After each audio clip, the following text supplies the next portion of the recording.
ഞാൻ ഒരാൾ എൻ്റെ ഫോണിൽ വിളിച്ചിട്ട് ഈ പരിപാടിക്ക് വരണം എന്ന് ഞാൻ പറഞ്ഞിട്ടില്ല. നമ്പർ 1.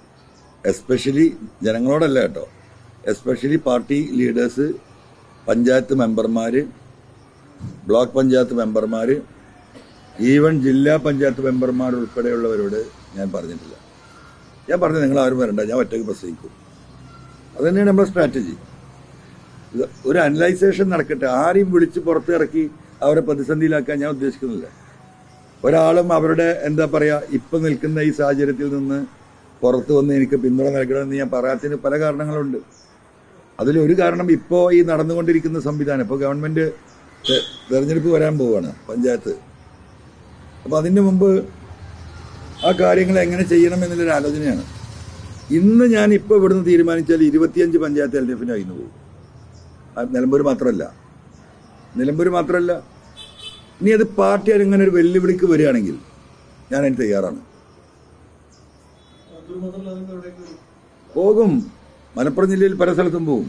ചിലപ്പോൾ കോഴിക്കോട് ജില്ലയിലും പോകും, ചിലപ്പോൾ പാലക്കാടും പോകും. മലപ്പുറം ജില്ലയിലെ മാത്രം കാര്യം ഞാൻ പറയുന്നത്. അപ്പോൾ അതിലേക്കൊക്കെ പോണോ എന്നുള്ളത് CPM ലീഡർഷിപ്പ് ആലോചിച്ചാൽ മതി.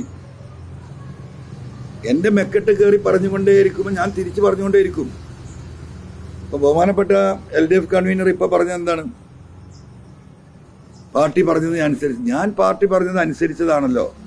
ഞാൻ ഈ നിമിഷം വരെ പാർട്ടിയെ തള്ളി പറഞ്ഞിട്ടില്ല. ഞാൻ ഇത്ര വയലൻ്റ് ആണ്ട് വന്ന എന്താ?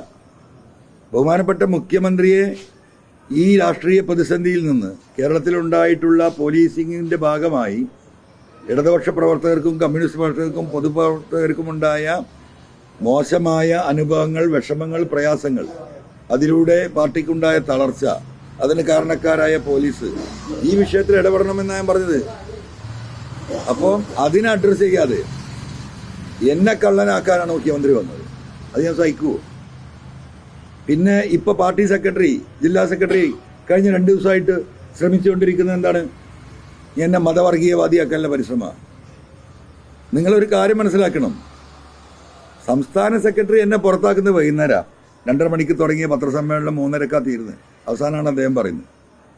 അതിനു മുമ്പ് പാർട്ടി സ്റ്റേറ്റ് കമ്മിറ്റി ഈ വിഷയത്തിൽ അവരുടെ അഭിപ്രായം പറയുന്നതിന് മുമ്പ് ഈ മോഹൻദാസ് നടത്തിയ പ്രസംഗമാണ് നിങ്ങൾ കേട്ടത്. അപ്പം അദ്ദേഹം ആദ്യം എന്നെ തള്ളിയിട്ടുണ്ട്. അപ്പം ഇപ്പം വർഗീയവാദിയാക്കാനുള്ള ശ്രമമാണ്. എനിക്ക് ഇന്നലെ എന്തൊക്കെ ചെയ്യേണ്ടി വന്നു? 150 കൊല്ലത്തെ ചരിത്രം പറയേണ്ടി വന്നു. എൻ്റെ വീട്ടിൽ ജോലി ചെയ്യുന്ന ഹൈന്ദവ സഹോദരിമാരെ നിങ്ങളെ മുമ്പിൽ കൊടുന്ന് എന്താ പറയുക കാണിക്കേണ്ടി വന്നു. എന്തുകൊണ്ടാണ്?